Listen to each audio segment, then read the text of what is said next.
Evening. Good evening. Good evening. Gandang gabi po. Gandang gabi po. Gandang gabi po.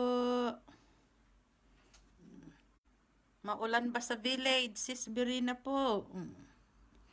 Good evening. Good evening po. Good evening. Good evening po.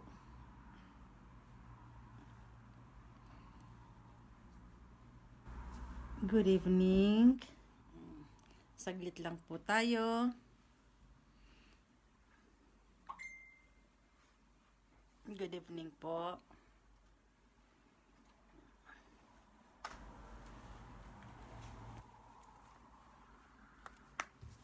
Good evening. Okay, dito na po si Pastor. Ready ka na ba, Pastor? Okay, ready na po si Pastor muna. Praise the Lord. Greetings once again in Jesus' name. We are already in April. And it's been a quite journey po sa atin because ito po yung part 8 ng ating teaching seminar about following God's financial principle, breaking out the debt trap. And we are glad na naunti-unti po natin. I knew that yung last 7 part, from part 1 to 7, marami po tayong natutunan, marami kayong natutunan, marami kayong narinig, marami kayong how you call it, na prove na or nakita na parang nire-reflect yung situation natin. And God allowed that to happen para magkaroon tayo ng conviction, ng awareness na hindi tayo dapat nandun sa ganong situation. God wants to set us free. And it's been a wonderful journey na hindi natin siya minadali. And every time we really prayed and declared to the Lord, asking the Lord to intervene, to make miracle, to teach us, to discipline us. Because sa sarili nating kakayahan, parang listeners lang tayo, wala tayong kakayahan to be a doers of the word. And it's through the power of the Spirit. Sabi nga ng in the book of Haggai, it's not by our might, nor by our power, it's by His Spirit, says the Lord. And tonight nga po, yung part 8 nito is a testimony. As we said from the beginning, this teaching was put together or there is a passion to teach, to share, because pinagdaanan naming mag-asawa as a minister of Christ and as a husband and wife. And the Lord really helped us, set us free, because yung eagerness namin na Lord, we are not satisfied, we don't want to be in this situation. There is a longing in our heart for freedom. And the Lord grant us our request. But it takes us really into a different hard road, not a different hard road, like nga yung narrow road that needed to really, it's possible, it's mahirap pero possible. Amen. So before we continue, before we go on to different things, let's pray. Hallelujah. Father God, thank you for this time, O Lord God, ika-8th time namin, Panginoon, to teach, to share, and especially tonight to testify dun sa nagawa mo sa amin, O Lord God, na ang teaching na ito, yung tinuro mo sa aming principle, hindi lang siya turo na walang nangyari sa buhay namin. Yes, Lord. Lord, we are a living testimony, at marami pang mga kapatid na mga unang nakapakinig ng mga turong ito. Lord, they became a living testimony, O Lord God. And Lord, ang heart namin, marami pa sa aming mga kapatid ang magkaroon ng living testimony that they became a good steward, not a perfect steward, but a good steward, a good manager of their life and their wealth and their finances and their family. As we have learned, O Lord God, that out of control finances can be also an out of control life or many areas of our life can be out of control. And that's why, Lord, even in the gospel, you teach more about stewardship. You teach more about management, O Lord God, because, Lord, we could not manage our own life. Lord, we don't want to lean in our own understanding, O Lord God. Many plan ang ginagawa namin, Panginoon, lahat ng yun hindi umuubra or na-fail because of lack of counsel from you, O Lord Yes, God. Lord. And Lord, tonight, let our testimony, O Lord God, be an encouragement, be a challenge, O Lord God, sa aming mga kapatid, O Lord God, whether here in Cyprus, working in abroad, or in the Philippines, O Lord God, working there, or any places in the world. That Lord, Father, Lord, na hindi lang sila work ng work, and Lord, ng work ng hands nila, Panginoon, always not enough. And Lord, we remember your word. You are the God who is more than enough. You are El Shaddai, our provider. Amen. That you could give exceedingly abundantly above and beyond our understanding, O God. And Lord, tonight, guide us, lead us, as we said, Lord, open our ears to hear what the Hallelujah. Spirit is Yes. saying. And Lord, soften our hearts. Break us, O Lord God, so that your word of testimony, your word of wisdom could penetrate in our hearts, O Lord God. Change our thinking and change our attitude. Yes, Lord. Lord, if we felt really conviction, if we felt, Lord God, that seems that your word is talking directly to us or to any of our sisters, O Lord God, or brother, O Lord God, Lord, it means you care for them, you love them, O Lord God. Lord, Father, in Jesus' name, give them the power, O Lord God, to create wealth as well. And to break out if they are in the situation of this trap, of this death. Father, in Jesus' name, we bless you tonight. Amen and amen. As we say nga po, as I say, bago tayo nagsimula, it's been a month journey. Yes. This teaching seminar about following God's principle, financial principle, breaking out the debt trap. Marami tayong pinag-usapan. We talk about money talk, how to handle our money, because how we handle money matters to God. About the love of money.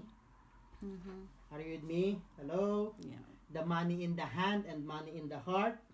And how we gain our money matters to God. How to use our money matters to God. How to keep our money matters to God. Yes. And debt, we talk about debt. Debt is a slavery. And then we go on to the 5 principles of financial freedom.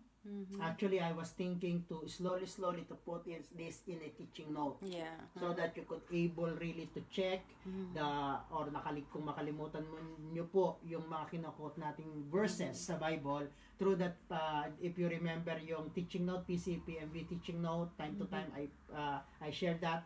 I'm planning to do that po para susunod-sunurin po natin. So napag-aralan natin yung 5 principle of financial freedom, principle of accounting, principle of budgeting, principle of saving, principle of tithing, principle of contentment. And then, we talk about nga yung advice natin kung paano kayo magsisimula, yung 10-10-80 principle. At kung hindi kasya talaga yung 80, gawin nating 10-5-85 principle.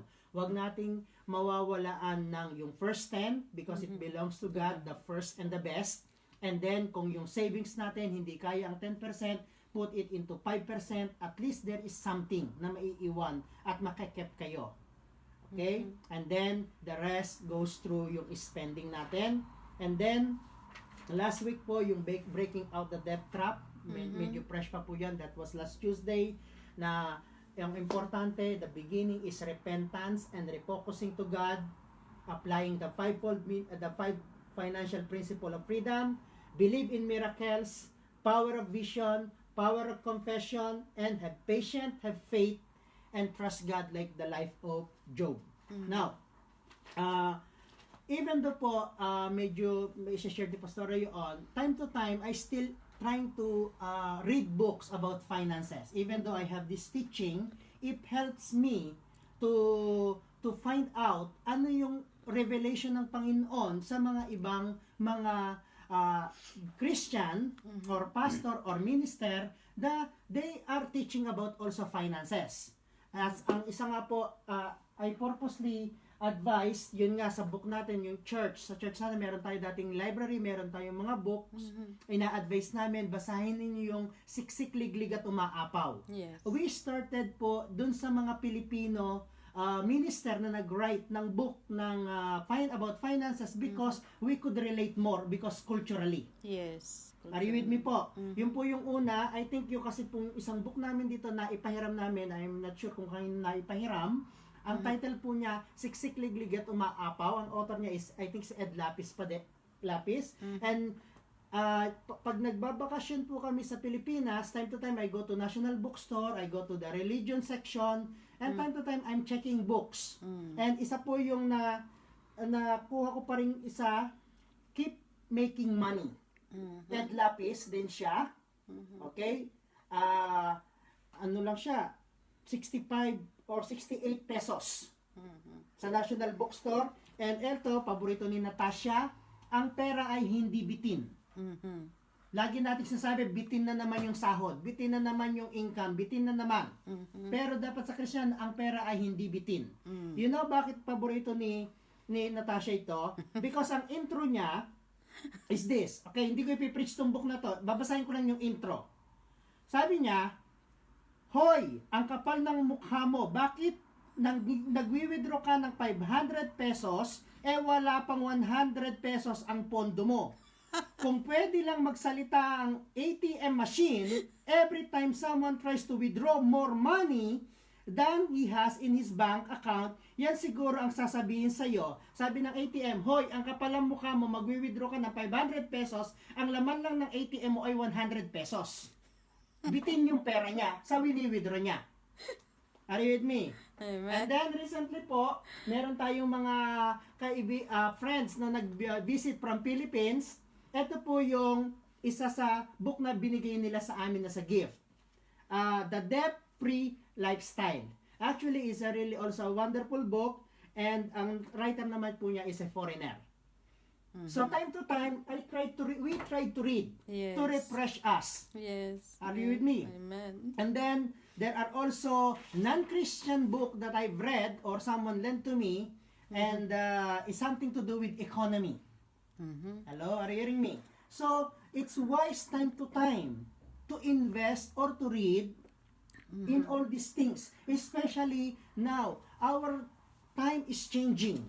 Like example, in our economy are changing more on online selling, online transaction.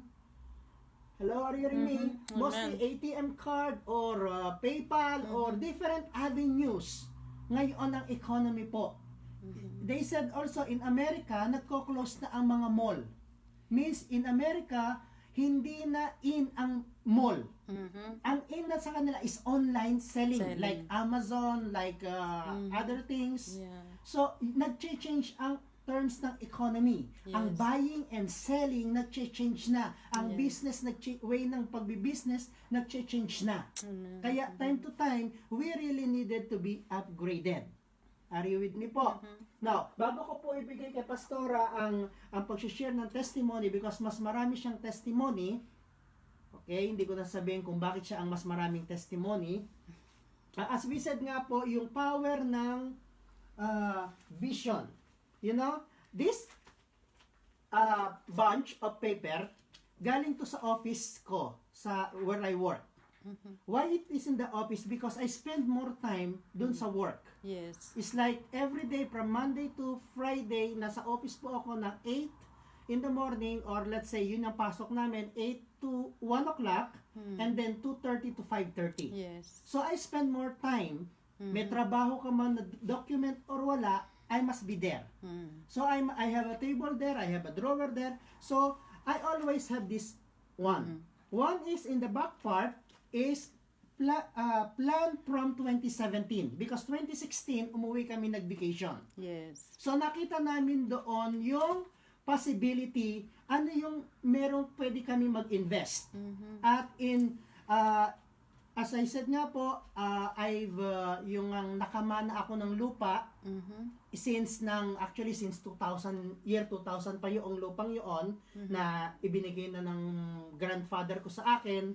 So, pinalist siya nila nanay. Mm-mm. And then, natapos yung list, umalis na yung nag-list doon or we take over, may isang shop doon. Doon nagsimula yung plan na renovate shop number 4. Mhm. Why I said shop number 4? Because yun po yung location. Because in that location ng land na yun, pwede kang maglagay ng, I think, 5 shop or 6 shop. But yung location niya, pang number 4 siya. Yes. So, nandun yun, na-fulfill namin yun ng April 2017. Then, another plan is to buy land ng yung mana ng tiyahin namin na hindi sila interested. Instead na ibang bumili, sabi ko sa mother ko, kami na lang ang bibili. So, may mga plan. Yes. As I said, accounting, Mm. planning. Amen. Why I write them down? Because of the power of vision. Yes. I read it loudly, so because of the power of confession. Yes. Amen. He said here, renovate shop 4, buy land, buy memorial home. Yung libingan yun, yung memorial. We already invest in that. Yes, it's true. Then, build shop number 5, build shop number 2 and 3. Yun may mga year po siya. Yes, nakaplan po. Mhm. Kailangan planuhin natin ang buhay natin. Why? Even hindi possible, bahala na si God. Mhm. We need to write down ang plan and surrender to God. Mhm. Amen. Hello? Meron tayong own timing, may own timing din si God. Amen. But the more we pray, the more we confess. What we confess, we possess. The more mo siyang nakikita, the power of vision. Look what happened to Abraham. God told Abraham, go out of your tent, look up the sky, see the stars, count the stars. Mhm. Amen. Indeed, if you could count them, since the Lord, ang sabi niya, kapag nabilang mo yan, ganyan kadami ang magiging descendant mo.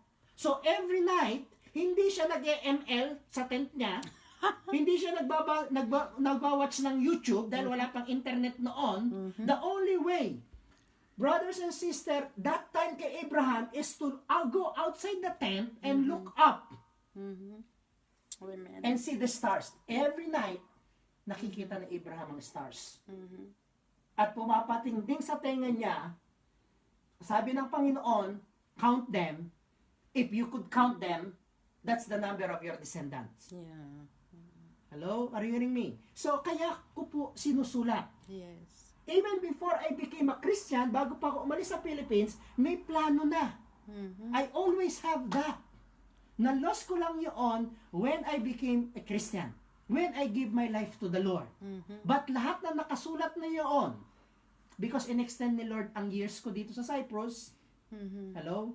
Ang plan is up to 4 years lang. Mhm. Ako magtatrabaho sa Cyprus from 1996 to year 2000. After year 2000, I know na mag-aasawa ako, but I really don't know kung nasa Cyprus ako noon, ang plan ko to go to America, to go to Italy, or to go to Philippines.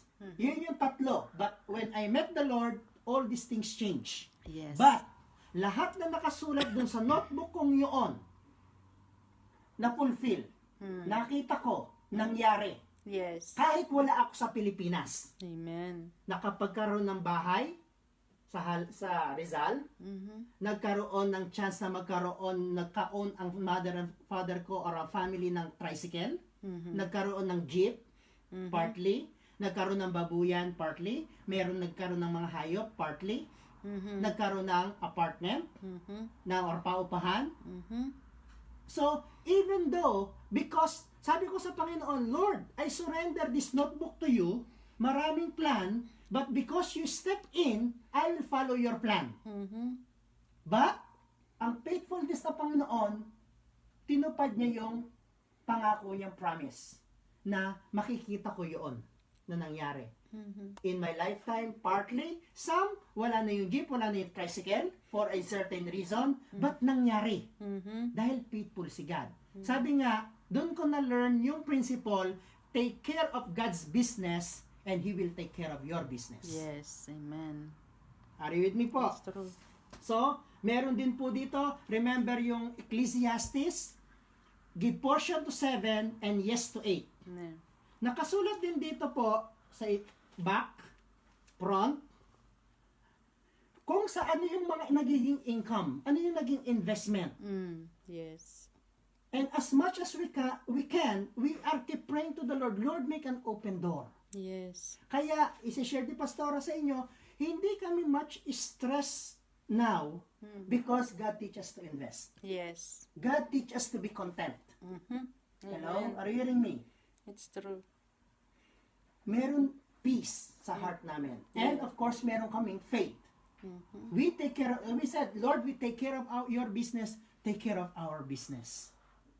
Hello? Are you hearing me? So, yun po yung partly that I want to share, but more so, si Pastora wants to share to you ang kanyang journey about finances. Okay? So, I give Pastora to you. Amen. That for me, it's just an advice and testimony, a little bit testimony.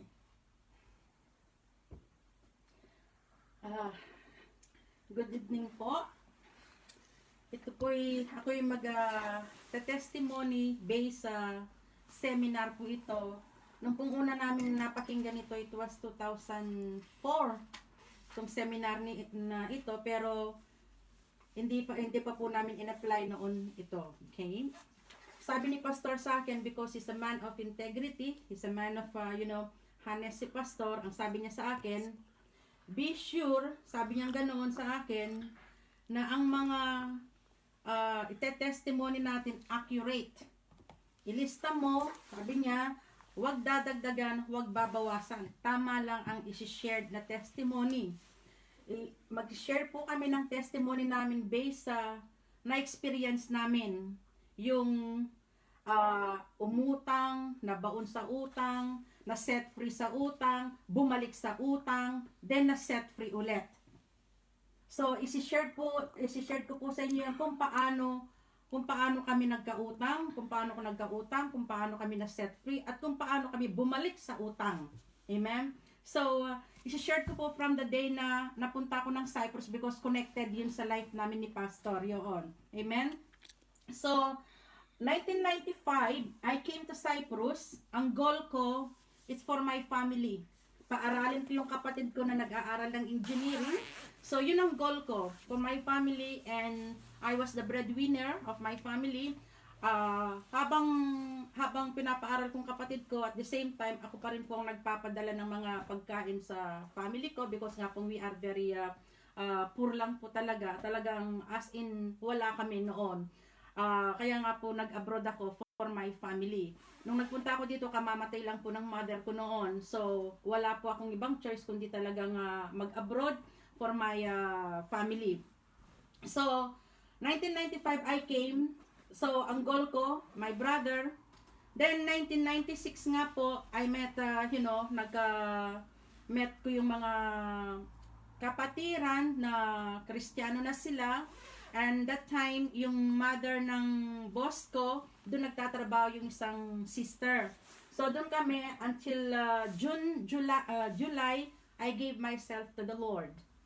So, naging Kristiyano na ako noon. I gave my 1996. Then, nagsimula po akong mangutang dahil nga po na hindi na nagkakasya yung padala ko. Lumalaki ang gastos ng brother ko, lumalaki din ang needs ng family ko. Nagsimula po akong mangutang 1997. Uutang ako, marami naman nagpapautang sa mga that time po, mga kaibigan, pautang sa akin. Then hanggang hindi ako nakakabayad, and after that, uutang ako para ibabayad ko sa utang. Then nag-start po akong lumapit sa may interest. Doon po ako lalong nabaon sa utang because nga pong sinisingil na nga ako, and then uutang ako para ipapadala ko sa amin. At the same time, kailangan kong magbayad dun sa nautangan ko. So, wala akong kapayapaan, wala akong talagang every night noon hindi ako nakakatulog dahil iniisip ko po yung mga utang ko. From 1997, 98, talaga pong marami akong utang. Hindi ako nag-get out ng utang. Then, 1998 nga po, that time, yung leader po namin ng fellowship na yon umuwi na ng Pilipinas. So, wala po kami ng place ng pag-gather. Noon po kasi sa bahay ng mother ng employer namin. Kasi nga po doon nagtatrabaho yung leader namin. Nung umuwi na po yung leader namin, wala po kaming choice kundi maghanap kami ng place for fellowship. And that time, pounds pa po ang sahod noon. And that time, ilan na lang po kami nung natitira dahil nga po yung iba nagsiuwian na noon. So that time, dumating na po si Pastor sa life namin na niyaya na rin po namin siya. Nasa Larnaca na rin po siya noon. So, I asked Pastor na nakakita kami ng rent, ng flat po for the fellowship. Ang cost po ng rent ay 150 pounds. So that time, kinausap ko yung mga members, 6 lang po kami that time, wala daw po silang may contribute dahil needs din nila. So I asked him, dahil nagtatrabaho po siya sa KFC noon, so I asked him, sabi ko, do you want na mag-share tayo ng building, 75 pounds tayo because ang rent po ay 150. Nag-agree naman po si Pastor noon. Ang sabi niya, okay, walang problema sa akin. Sabi niya, kung agree ka din, sabi niya, why not? So, binata at dalaga pa po kami noon, hindi kami magkasintaan, just friend lang po kami noon. So that time po, at the same time, yun po ang pinaka-tights ko, yung 75 pounds na yoon, kasi tinuruan nga po akong mag-tights noon. So ang sabi ko, i-consider ko na lang itong shared ko dito sa flat, yun ang magiging tights ko. So imagine, sa 150 pounds na sahod ko, ang 75, sinishared ko po siya sa flat, sa church. And then, yung pong 75, pinagkakasya ko magpadala sa family, at the same time, babaw sa utang. Hindi po ako nababawasan ng utang. Hanggang pong there's no way out, para po ako nakapalibot na sa isang bilog na place, wala akong door, walang door na mag-open sa akin, talaga pong sagad ako sa utang. And then, 1999, lalong dumami ang utang. 2000, in the midst ng 2000, suddenly, the Lord appeared to me and Pastor, suddenly, sinabi ng Panginoon sa amin na, I will give you the partner in your life. So, to cut the story short, nag-asawa po kami ni Pastor, nagpakasal po kami. Then, 2000 po, sinabi ni Pastor sa akin na, bakit ka laging stress after po ng wedding namin, na bakit ka laging stress? So, pinagtapat ko po sa kanya na marami akong utang. Sabi niya, magkano bang utang mo? Sabi ko, napakadami kong utang. Sabi niya, just tell me, magkano? Kung kaya natin, bayaran natin yan. Sabi niya gano'n. So, sinabi ko lahat sa kanya, which is talagang nanlaki ang mata ni Pastor. So, wala siyang choice kundi asawa na niya ako. Sabi niya gano'n. Okay, sabi niya, I'll bail you out for this one, but don't do it again. Sabi ko, yes. So, yun nga po, talagang binail out niya ako doon sa mga utang ko. So, na-set free ako doon. Then, nung pong kinasal kami, syempre, may narigalo kaming pera. Kinip ko po yan, kinip ko yung pera ko, and then 2001, dumating po si Natasha, na-born na po si Natasha, then maraming perang dumadating sa akin po, dahil nga pong yung nag-asawa na po kami si Pastor, buong sahod niya yan, binibigay niya sa akin. Hindi po yan nagpapadala sa family niya, dahil nagawa na po niyang responsibility niya sa family niya yung time na yun, and then, ang sabi niyang ganoon, may family na ako, so my salary, I will give it to you fully. Surrender po niya yun. So, sagana po ako sa pera. Then, buong sahod ko po, lagi ko pong padala sa amin yan. Puro sa amin. Bigay dito, bigay doon. Then, yung sahod ni Pastor, hiram dito, hiram doon. Kung sino-sinong nangihiram sa akin, bigay lang po ako ng bigay. Walang problema sa akin. Basta mayroon naman kasi po, wala akong plano. Wala kaming goal. So, kung ano yung mayroon, basta kung ano yung makita namin, bili kami ng bili. So, hanggang 2001 nga po, 2002, talagang sagana nga po kami, pautang dito, pautang dito. Nung pong nagkaroon kami ng isang ninang namin na uuwi na ng Pinas, so, kinausap niya ako, sabi niya, Mel, sabi niya, kung pwede, pahiramin niyo ako ng pera, magbi-business kami, bibili kami ng truck, for catering, sabi niya. So, magkano po ang gusto nyo? Sabi kong ganon. So, to cut the story short, malaki as in malaki. Yung regalo po namin sa kasal namin, and then yung naipon po namin ng konti, talagang binigay po namin sa akin, sabi niya po kasi ihiramin niya. So, let's say, as in malaki. Okay, as in malaki. Then, nakauwi po sila, nakabili ng truck. Then at that time nga po, I think for 2 years, wala kaming connection that time nga kasi wala pang Facebook at wala pang mobile phone noon that time na yon. And then, may mobile na pero hindi pa talagang as in uso. So that time, tinetextan ko na naniningil ako because nagkakasakit ang father ko. And then, wala siyang as in na response. Siguro 1,000 times na message po, wala mang response po. But that time, I really need ang pera ko because my father was sick. Then, gumawa ko ng reason. Sabi ko, Mami, gusto mo po ba na papuntahin ko yung kapatid ko? May isasama kong pulis, ganoon. Suddenly, nag-reply po siya. Ang sagot niya sa akin, yan bang Kristiyano? Na-shock po ako doon. Nagalit po siya, galit na siya sa akin. Sabi ko, Mami, natatanggap mo palang message ko, bakit hindi ka nagre-reply? So, in anyway, ang sabi ko sa kanya, dahil nagalit siya sa akin, ang sabi ko sa kanya, Mami, kung relationship natin na masisira, huwag mo nang bayaran ng pera. Ang importante po ang relationship natin. I respect you, ninang ka namin. Ayoko mawalang ang respect po namin sa'yo. Kung wala po kang ibabayad, huwag nyo nang anuhin yun, huwag lang kayo magalit. Karapatan ko pong maningil. Yun ang sinabi ko. So, to cut the story nga, short nga po, nagkaroon kaming peace doon, hindi na namin pinabayad. The same time, dahil nga pong lahat ng pera namin puro pahiram. Bumalik po ako ngayon ang mangutang kasi nga po wala na kaming pera, nakapahiram lahat. Sino pong nanghiram? Mga kapatiran. Mga kapatiran din po sa church. Sa church po yan. And that time din po, yung time na yun, bago pa po yun, I think alam ni Sister Sue ito, that time po, pounds pa nga ang sahod noon. I think bihira pa lang yung nagkakaroon ng mobile phone noon. Isa po ako sa Pilipinas nagkaroon ng mobile phone noon, privilege dahil nga po yung isang pastor, pinaregistered niya ako dahil nga nagmi-minister nga po kami, nagka-cancel. Alam ni Sister Sue ito, dahil ang mga friends niya, taga Taiwan, ako po tumatawag nun sa phone to cancel them, to pray for them. So, ang nagiging bill ko po sa telephone, almost 200 pounds. Ang sahod ko ay 150 pounds lamang. Kaya ganun po akong nabaon-baon sa utang. Anyway po, nakabalik nga po ako sa utang dahil nga po hindi nagbabayad yung mga umutang sa amin. As in, napakadami pong umutang. Member po lahat ng church natin noon. Hindi sila nagbabayad, kaya bumalik po kami sa utang. Hanggang from 2003 po, same, wala kaming goal. Whatever happened po, pahiram dito, bigay dito. 2004 po, lumaki ang sahod ni Pastor kasi naging euro. Ang naging sahod po ni Pastor ng 2004, mga kapatid, believe it or not, umabot po siya ng 1,300 ang sahod po ni Pastor. Kasi nga po, that time, nasa amo namin na siya. Ang sahod niya dati sa KFC, 400 pounds. Nung pong kinuha siya ng amo ko, ang sabi ng amo ko, kung anong sahod mo sa KFC, ganun din bibigay naming sahod sa'yo.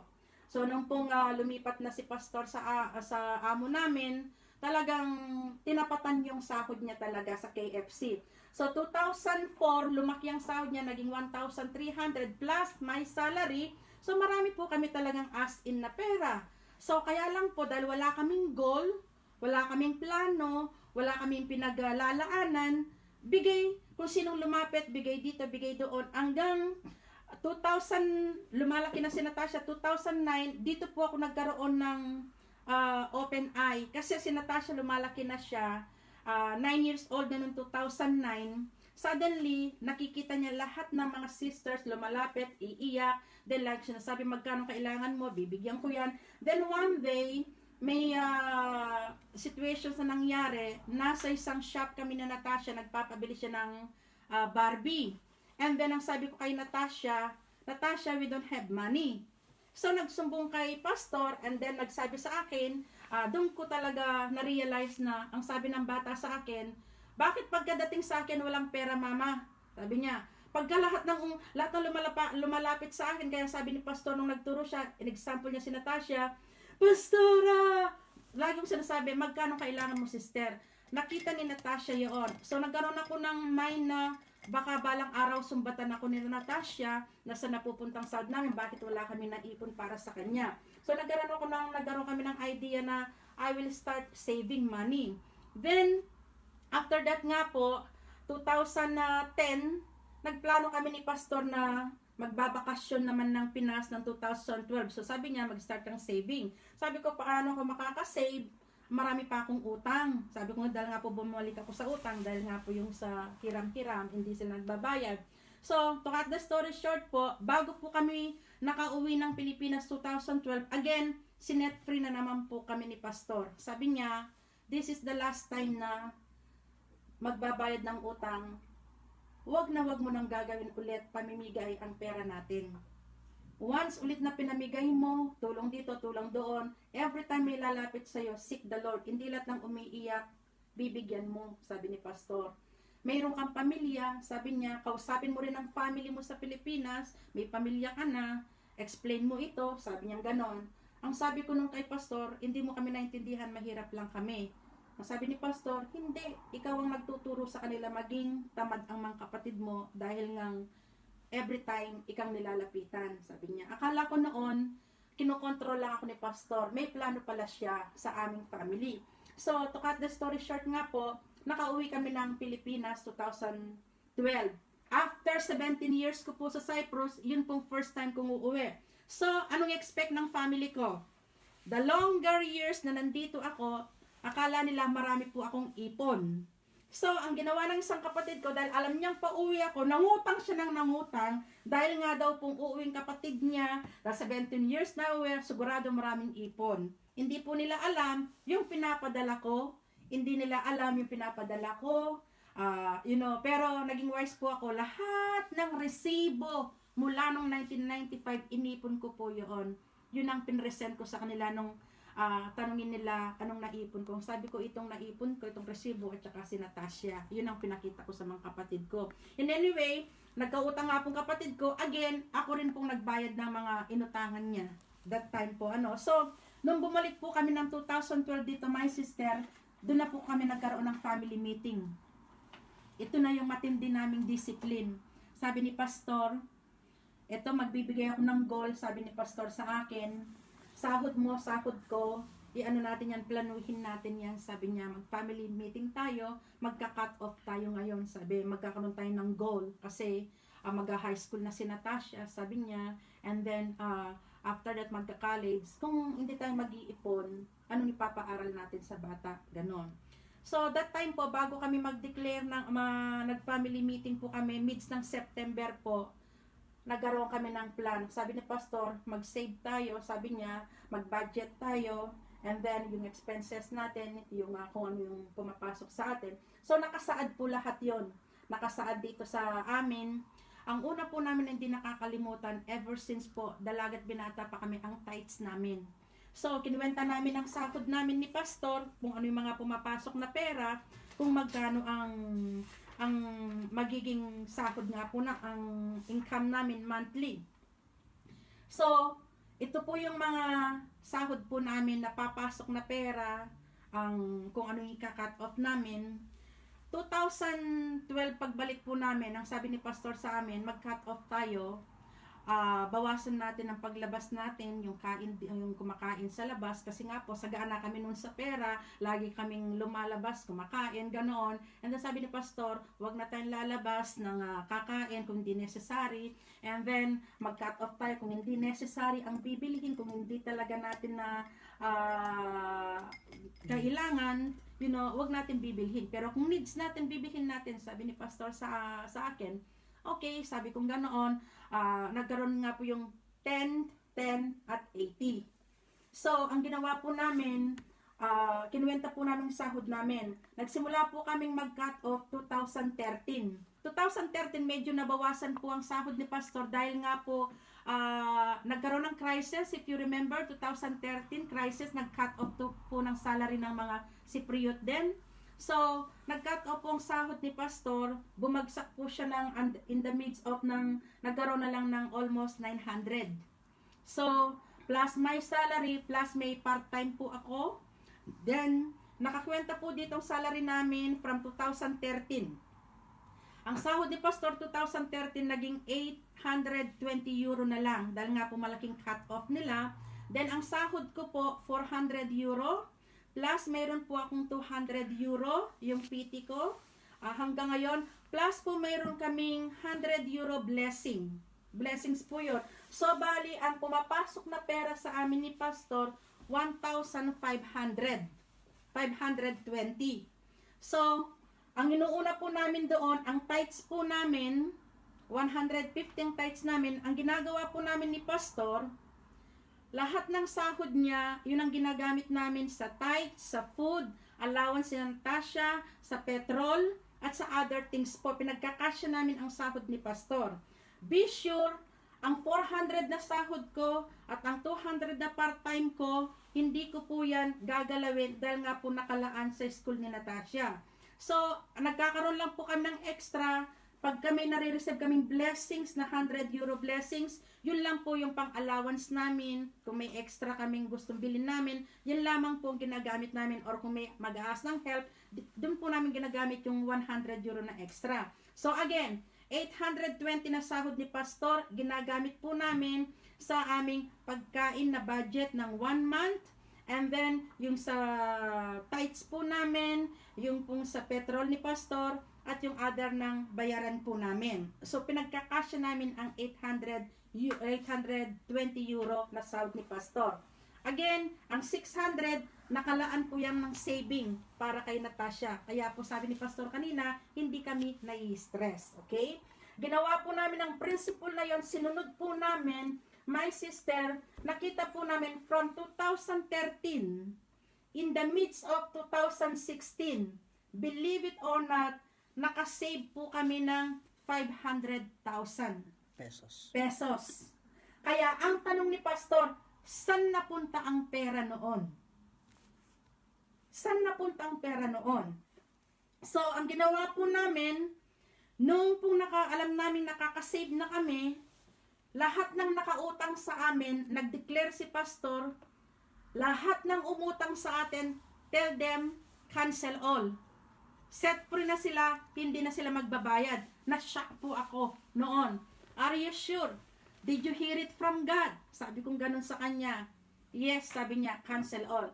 So, yung naman pong, mayroon pong sister noon na ready na magbayad sa akin ng 300 euro, but then, Pastor declare na wala nang magbabayad ng utang sa amin dahil nga pong nakita namin ang saving namin medyo malaki. Kaya nag-giveaway po si Pastor. So, ang sabi ng magbabayad sa akin, Pastora, should I still pay you or not? Kasi nag-declare si Pastor. Talaga pong nagdalawang isip ako noon sa kanya. Kasi nga po nag-agree na kami, magbabayad siya. But then I said to her, no, it's okay kasi nag-declare naman si Pastor, it's okay, sister. So, yun po. Then, ano pong ginawa namin dun sa naipon namin yun na 500,000? Kung sa peso, 500,000 na po yun sa atin, di ho ba? Doon po kami nagpa-renovate po ng bahay. Yung pong namana niyang bahay, pina-renovate po namin, pinagdagdagan namin ang kwarto namin, at pinag-extend namin ang kusina. Yun po, doon po namin nilaan yon. So, nung pong nakauwi kami 2016, nakita po namin ang fruits namin na nakapagpa-renovate kami. Ang saya ko po talaga nun kasi syempre, nakita mo pinagpaguran mo. Then, yung sinabi ni Pastor kanina na pagbalik po namin dito, nagkaroon ulit kami ng goal. Anong goal namin? Mag-i-invest kami. Renovation ng shop. Di ho ba, sabi niya kanina, may namana po siyang lupa sa lola niya. So, nung nagkaroon po kami ng agreement po dito, sabi niya, 2016, pagbalik ulit namin dito after vacation, start pa rin po, continue pa rin po yun. Naglalagay po kasi ako sa envelope dito for special this, and then dito sa saving, dito sa emergency fund, dito sa talagang puro envelope po yan. Never ko pong tinatouch pagka emergency, never ko pong tinatouch yung para kay Natasha, never ko pong tinatouch yan. Kaya doon kami po nagkaroon ng ipon because self-discipline. Mahirap nung una, kala ko kinokontrol kami ni Pastor. Ang hirap dahil hindi po yung pong nakasanayan namin na maluwag, tapos bigla ka magsisikip, talagang napakahirap. But, una lang po yan. After a while, mararamdaman mo, okay pala. But, nasa self-discipline. Then, in the midst of 2017, nakaipon na po kami, nakapagpatayo po kami ng shop. Yung paupaan na shop. So, in other words, nung natapos yung shop, may nag-rent, may income kami sa Pilipinas. May income kami sa Pinas, may income kami dito. Then again po, dahil nga po yung PT ko, 200 euro, may nag-offer sa akin na, sabi niya, Pastora, sumama ka sa paluwagan namin kasi nga po, may mga gold daw yung nagpapaluwagan. Sabi ko, o siya sige, sabi kong ganoon, itong PT ko, itong 200 euro, isasama ko. 10 tayo, so 2,000 ang magiging salary natin, sabi nila sa amin. Sabi ko, okay. So, nung time kong sumahod, bago pa ako sumahod noon, yung ng tiyahin ni Pastor na ibebenta yung lupa nila, katabi po ng bahay namin, ang sabi ni Pastor, wag ibebenta sa kung kanino, sabi ni Pastor, kami ang bibili. Kaya lang wala pa kaming pera ngayon, sabi ni Pastor sa biyanan ko. Ang sabi ng biyanan ko, bayaran ko muna, then, tsaka nyo, pag may pera kayo, bayaran nyo. So, nung pong sumahod ako ng paluwagan na 2,000, binigay ko pong straight yung sa biyanan ko, naghulog po ako sa biyanan ko. Then, sabi ulit nila, ituloy po natin Pastora, 200 ulit, paluwagan po ulit. Pangalawang sahod ko po ng paluwagan, nabayaran ko po yung lupang yon.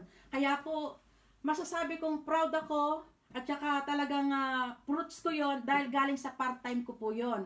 At yung na-invest ko pong lupa na yon, my sister, my brother, yun din po ang inaccuse sa akin, bakit daw po ako nakabili ng lupa. San ko daw galing ang pera? Sometimes people, we don't need to explain to them kung paano yung mga income natin kasi sometimes magkakaroon ng jealousy. Bakit akong tagal ko na sa Cyprus, wala akong na-increase na ganito, walang ganon. To be honest po, time to time may nagbibigay sa amin. Amo namin, or sometimes yung mga kaibigan namin, sabi nila sa amin, for our personal. Hindi sa ministry, hindi sa church, for our personal. Yung mga bagay na yun, sometimes, hindi po namin tinetestimony para hindi magkaroon ng jealousy. Sometimes, we are eager to share it. Kaya lang po, sometimes it may lead in jealousy. Kaya kinikip po namin yun. Marami po kaming sources time to time, kaya po hindi namin sinishared. Kaya yung mga na-invest namin, na shop, na-invest na lupa namin, galing po sa pinagpaguran namin, hindi galing kung saan. Kaya nga po, nung may nag-accuse sa amin, we did not react much because we know where it comes from. So, yun nga po, 2017, 18, yun po yung mga na-invest namin. May shop kami, may income kami dito, the same time may income kami doon. And then, yung mother-in-law ko, dahil nga pong business-minded din siya, sabi niya, wala namang ginagawa dito sa lupang ito, yung sa nabili niya, bakit hindi na lang natin paupahan ng kahit magkano lang. So sabi ko sa mother-in-law ko, bahala ka na kung ano yung gusto mong gawin diyan. So sabi niya, kahit siguro 1,000 lang, kahit ano man lang para hindi natin lilinisin lagi. Sabi nga kasi nga, damuhan nga po yun. Pinaupahan din po ng biyanan ko yun, hindi pa naman namin gagamitin. So the same time, again po, nadadagdagan yung income namin sa Pinas. So, may income kami doon, may income kami dito. My sister, kung gusto mong ma-out ka talaga sa pagkakautang po natin, you know, una, kapag alam mong umutang ka, planuhin nga din po nating magbayad. And then, pag po nabayaran natin yun, na set free po tayo, huwag na tayong babalik ulit sa pangungutang dahil na-experience po natin kung gaano kahirap ang may utang, slave ka talaga, wala kang kapayapaan, na-experience ko po yan, hindi ako nakakatulog, pero never ko po nakalimutan ang utang ko.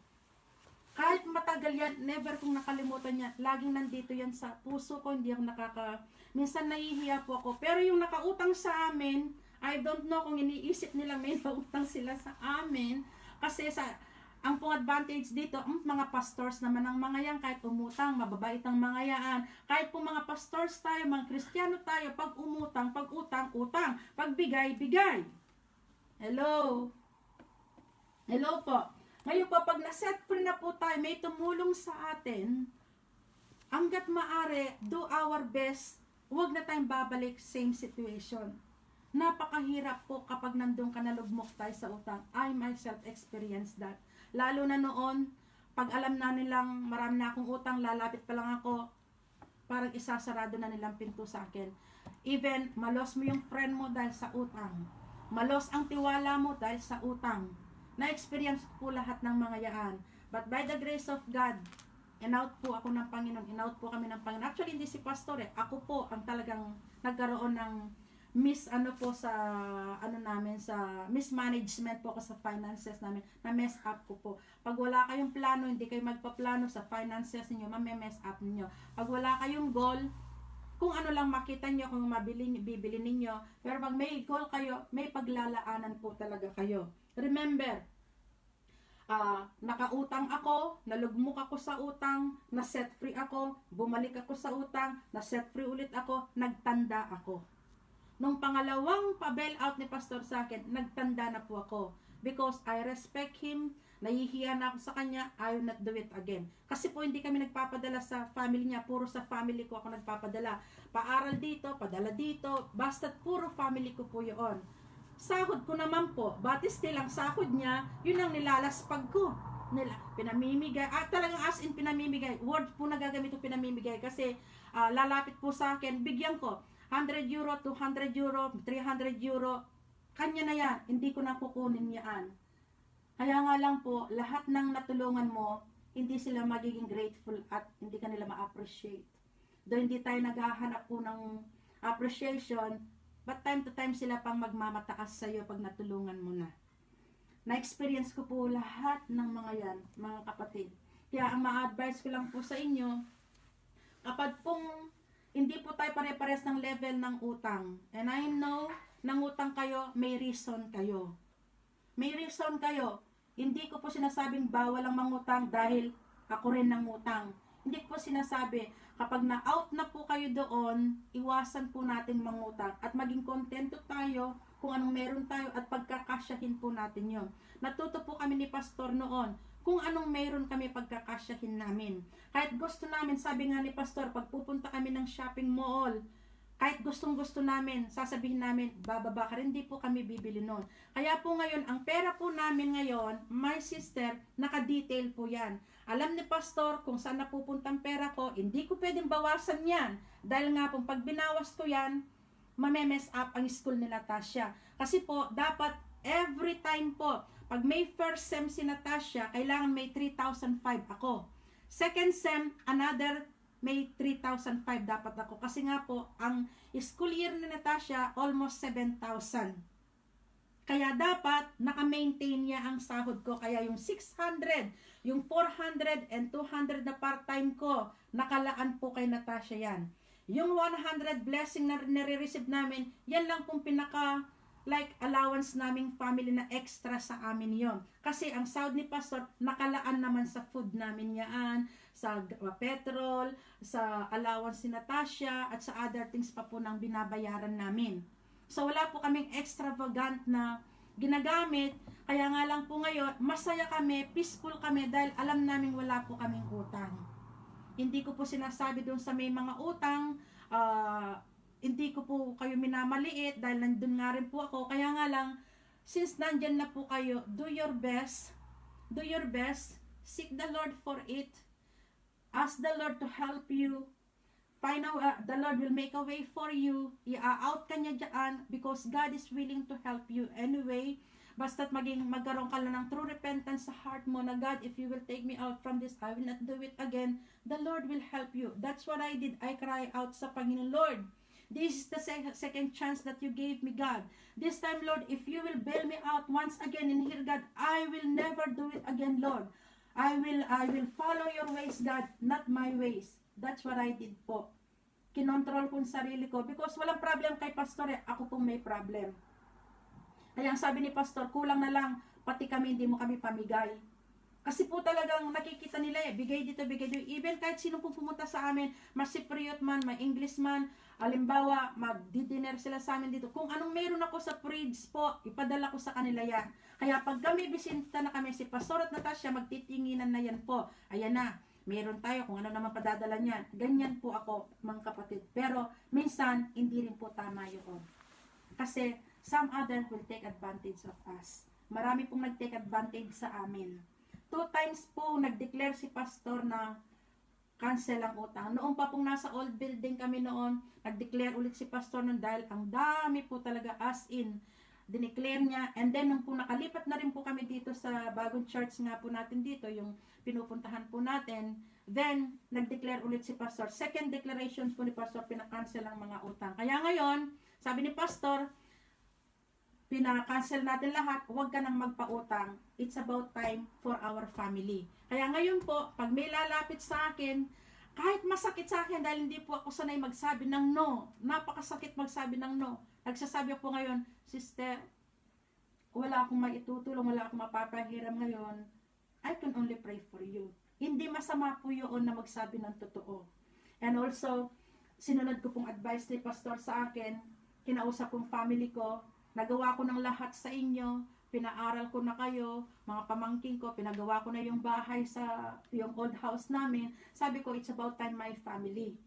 Naintindihan naman po ng family ko, I tell the truth. Buong buhay ko from 1995, sabi ko, up to now, puro pamilya. Hindi ako nagpapadala sa kabila, sabi ko, puro sa inyo. It's about time for our family. Naintindihan naman po ako ng family ko. Since then, hindi na po ako nagpadala sa amin. So my sister, self-discipline po. And obeying the Lord's, number one, never nyo kakalimutan ng Panginoon. Uunahin ng Diyos. Tithes, never po kami pumalya ng tithes namin. Dahil yan ang pinaka-importante. Noon nga po sabi ko kay Pastor, bakit ang laki ng tithes natin? Kasi minsan sumusobra. Sabi ko, ba't ang laki naman? Ang lagi sinasabi ni Pastor, it is better to give more to the Lord than na less ang ibigay natin sa Kanya. Siya pong nag-handle. Minsan, gipit na gipit kami, sabi ko sa Kanya na pwede pang gamitin natin ang tithes. Galit na galit sa akin si Pastor noon. Never mo nga hawakan ang tithes because this money is for the Lord. Kaya nga po, my sister, in-advise ako ni Pastor, never ako nga hawak ng pera ng church. Mula po noon, never kaming umahawak ng pera ng church because nga po, kalimitan, kapag pastor ang nag-handle ng pera ng church, definitely, laging may issue. Kaya, ang advice sa akin ni Pastor noon, from the beginning, na-ordain kami as a pastor, never kami naghawak ng church money. May mga treasurer po lagi, ang nakikita lang po namin yung, report. Hindi po namin nakikita ang pera. Kaya nga po, doon sa, minsan, darating po may mag-accuse sa inyo, you know yourself. Huwag kayong patitinag sa mga accusations because you know yourself.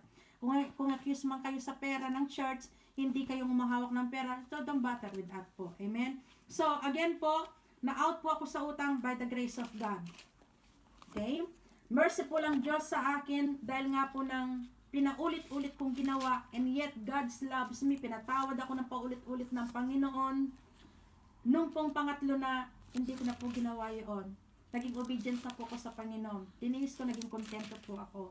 Kaya yun po yung mga testimony namin. Kaya ngayon, ang ano po namin yung plan namin ngayon, puro kay Natasha. Nakafocus po kami ngayon kay Natasha. Kaya never nababawasan ng sahod ko, ang kitty ko, puro kay Natasha po lahat yan. Kasi nakamonitor po ang ang sahod namin. Kaya ang sabi ni Pastor kanina, hindi kami stress. Kasi nga po, naka-plan po ang pera namin. Naka-plan. Pag may plano kayo, may plano ang income ninyo, you will do well. Planado po kami. Kaya ngayon, pag akong, dati libre ako kung sino nililibro ko, pakain dito, pakain doon. Ngayon po, hindi ko na kayang gawin. Dahil nga po, nakalan lahat sa school ni Natasha. Ayaw na po namin ma-mess up ng finances. So, again po, I hope may natutunan kayo. Doon po sa may mga utang pa hanggang ngayon, huwag po kayong mawawala ng pag-asa. God will bring you out of this kung makikipag-cooperate po kayo sa Panginoon. And also, advice ko po dun sa may mga utang pa, try to recall kung saan pa po, kung sino ang pinag-utangan nyo pa, sino mga person, kahit maliit na bagay, 10 euro lang, 20 euro lang, try to recall them, list them all. Kung magkano lahat ang utang mo, list them all. Tapos kung magkano papasok na sahod kayo, kahit babawas ka lang ng unti-unti, kaysa hindi ka makakabawas. So, advice ko po yun, dahil ganun pong ginawa ko noon, unti-unti po, magbabaos po kayo dun sa utang. And I do believe, ma-out po kayo in due time po. Hindi nyo mamamalayan, makaka-out po kayo for that. And never po kayong papasok kung hindi talagang life and death. Okay? Never po kayong papasok sa interest, lalo na sa 15%. Because dun po kayo malulugmok. Dun po ako nalugmok. Pinasukan ko ang 15%.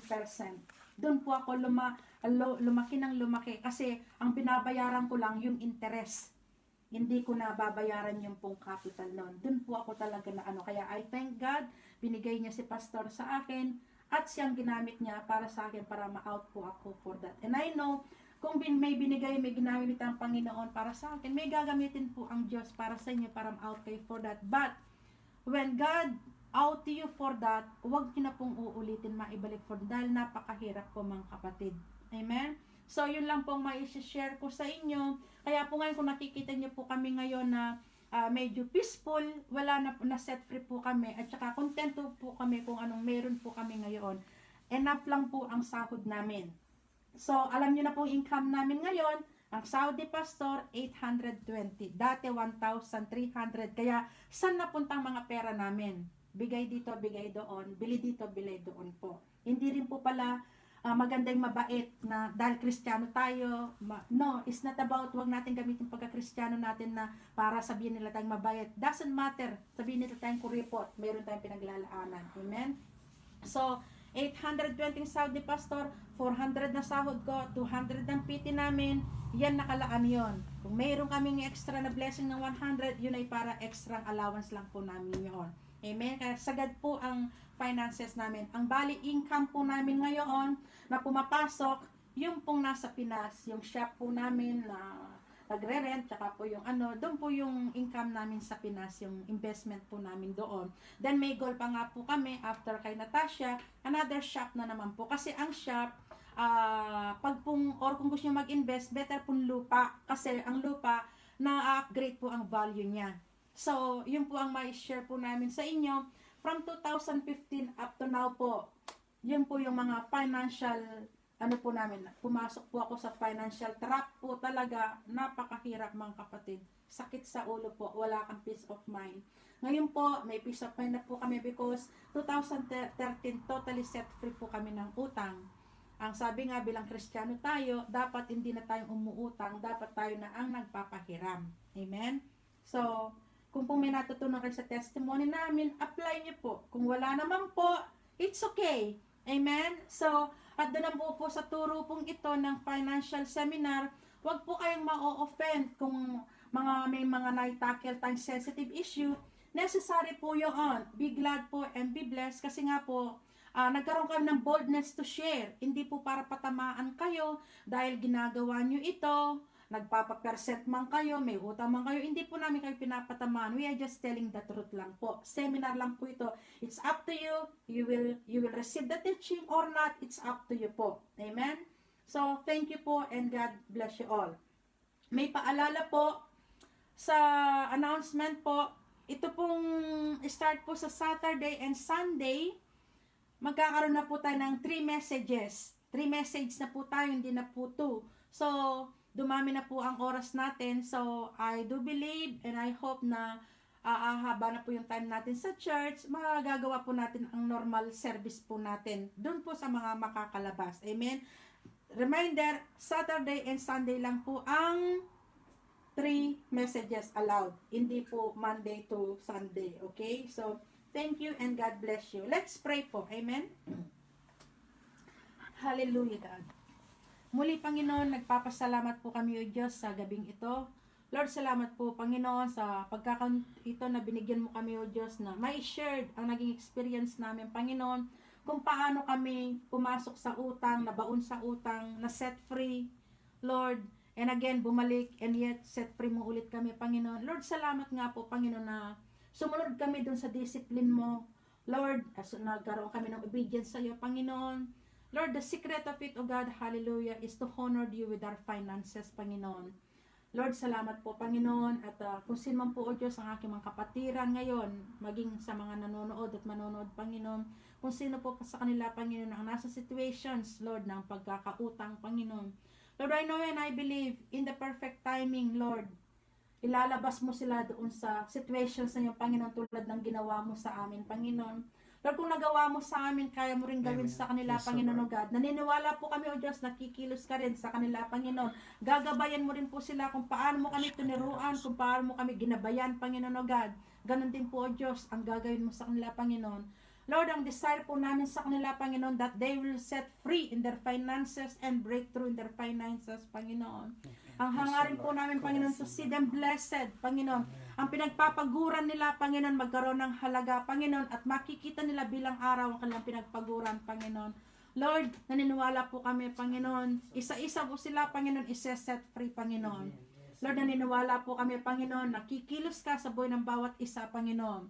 Lord, you are not blaming them, Panginoon, kung nasa situations man silang ganito, Panginoon. Lord, but I'm asking as a favor, Panginoon, oh God, that you're gonna speak to them, Panginoon. Teach them how to be disciplined and discipline themselves, oh God, and to obey you and to receive the correction, to receive the rebuke, oh God. Lord, ganun ang ginawa mo sa amin. You rebuke us, Panginoon. So again, Lord, if they will receive this teaching, Panginoon, and I know and I believe, Lord, they will be out of this, oh God. So, Father, we just entrust their situation, financial situations to you, Panginoon. Lord, you're gonna take them out from this, Panginoon. Again, Lord, you love them. You care for them. And I know, Panginoon, you are thinking of them. You know their struggle. You know their mind. Lord, sometimes wala silang kapayapaan, Panginoon, because ang situations na ito. But you are the God of peace, Lord. Give them peace, Lord. Even tonight, as they sleep tonight, Panginoon, that they have peace, Lord. Father, we are grateful and thankful for tonight. Bless them indeed. In Jesus' name we prayed. Amen. Thank you po, and God bless you. Amen. Okay ba?